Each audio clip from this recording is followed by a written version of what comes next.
My name is Jim and I was retired. As promised, I'm back, but my DIY forecasting skills are not very good. Instead of being in a sunny place in South Jersey, I'm here in the rainy Poconos. But I am going to start looking at my DIY retirement withdrawal strategy spreadsheet. In this first video, I'm going to show you a work in progress as I'm rebuilding my DIY retirement withdrawal strategy spreadsheet. Stay tuned. Now, it's been about 2 years since I introduced my DIY retirement withdrawal strategy spreadsheet in May of 2021. And in those 4 videos, especially the first 2, are among the most liked videos in this channel. I showed you how I built my own spreadsheet so I understood the principles behind it. And I've made that spreadsheet available on my Google Sites. Check that out. But a lot has changed in those 2 years. The recent Secure 2.0 law, for instance, recently revised the required minimum distributions for most of us. If you're already taking RMDs, maybe not. You're going to take them. But for most of us, we'll now be required to take RMDs at 73 or 75. So I had to go back into the spreadsheet to change that. That required some formula changes. But I've also used this opportunity to revisit the whole structure of the spreadsheet. So let's take a look. As a refresher, this is the original retirement withdrawal strategy spreadsheet that I built. And I showed it to you in a 4-part series in 2021. And I built it in numbers, but with simple formula. I was able to convert it later to formulas that were even simpler and would translate to Excel and into Google Sheets. And I've now shared that version on my Google Sites. But as you can tell, there's some outdated principles here. Now, as a reminder, my sample data is just dummy sample data. But I started looking at how am I going to change the RMD ages for these retirees. Back then, it was 70, and then it changed to 72, and I just made a quick change for that. But now it's either 73 or 75, depending upon the age. And that process got me to rethink every cell on this spreadsheet. So I've reimagined the inputs completely with a blank sheet and these small sets of tables isolated for each component. And beginning here with the years, ages, and RMD ages. And I've had that current year and your age and your spouse's age here that was on the original input sheet. The years until retirement, this is somebody that's in retirement, and the years you're planning for.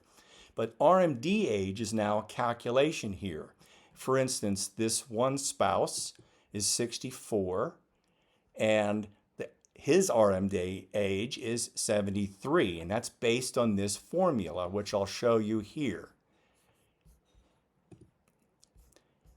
If the year minus the age is less than 1960, it's 73, and otherwise it's 75.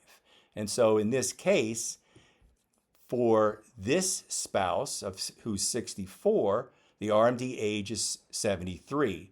This spouse who is 62, the RMD age is 75. Now I moved the Social Security choices into its own little table on this sheet. It acts pretty much the same way the previous version used. And over here in inflation and returns, I lumped those together so that I put the average expenses of the retiree couple here, the average annual inflation expected, and then this was similar, so I can do a CAGR, a compounded annual growth rate, on the retirement portfolio. This is your beginning balance and the year that you set it. Once you set that, you're going to be judging your performances based on that starting point. This is pulling from the quickened values as it's done before. This is the current value as of that date, and that means over the last 7 4.06 years, the compounded annual growth rate is 4.507%. But you have to work in the inflation with the Fisher formula here, and that means a real rate of return for that I'm going to use in the projections on the main sheet is 1.46%. Not a great return. Again, we wish it were better. I also have the same entry for a low risk interest on savings of 0.5%. That's my same assumption. And I put the pension choices over here, and I have other choices on these check boxes, but I'm not currently using them. Maybe I can use them in future iterations of this. But this is the new input sheet. Now, I've also moved in an overview dashboard here, which had the current funded ratio picture of the retirement that was on the bottom of the old input screen into its own sheet. And this is putting a present value on the income streams from Social Security from the spouse, the pension, and your current retirement assets from the Quicken sheet. Then you have to also figure out a present value of your liabilities, how much you plan to spend in retirement using that average annual expenses figure. And then this takes the calculations that I do on taxes on the main sheet and brings that over and creates a present value for the main taxes calculation. And that gives you a total present value of liabilities and the current funded ratio of 130%, which is a pretty good position for this sample retiree couple to be in. The taxes also was redesigned into a sheet with some simple sets of tables, just as I had these arrayed on the same sheet in the old format. So that all comes out looking like that. RMDs are the same. I've done the uniform and the single life in case you need that in the future. And here is the main sheet. And it works pretty much like the last version did. This blue row here is your current Quicken values from the Quicken values sheet that you paste in right here. And you need to double check to ensure that those blue values track to the right cells every time it adjusts. So make sure you bring in your IRA, your 401k, your Roth IRA, and the rows line up.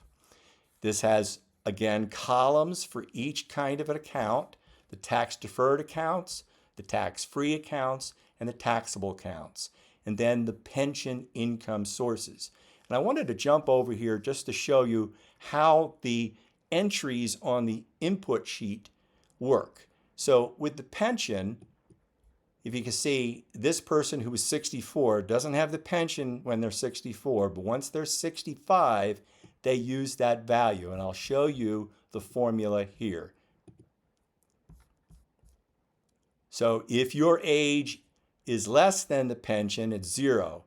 If your age is equal to the pension age choice, then you're going to use the pension choice value here. And then after that, every year after that, you're going to just take that top value right in the row above and times it by the inflation factor for your COLA. Now, a lot of pensions are triggered on the same COLA as Social Security COLA, and so that's what I'm doing here. If you had a pension without a COLA, you would eliminate this and just duplicate the value down the entire column. This is something I'm still working out, and with the couple here of 64 and 62, this is not quite working out. Here it has the wife starting a spousal benefit at 67, but the spouse hasn't started until 70, and I'll need to fix this formula for different age groups. On my formula, in my worksheet, this works correctly. Anyway, I'll stop here with my beginning of the redesign of my DIY retirement spreadsheet, and I'll come back later and show you how I use it, particularly how I use it to model withdrawals from the tax deferred accounts. Do you do something like I do here with these three, where I'm starting with the payment formula and then going to an RMD? Or do you try to take big withdrawals early to reduce RMDs later in your retirement? Stay tuned and come back next week for more. Please like and subscribe to this channel if you like entertaining ideas from a DIY retiree. And add a comment below about what you're doing in your DIY retirement. Are you using spreadsheets, or do you have a favorite online engine that you like to use? I'll end with my standard warning. I am not a financial professional. I have no initials after my name. So take these as entertaining ideas from one educated consumer to another. Always do your own due diligence and seek out a professional if you need one.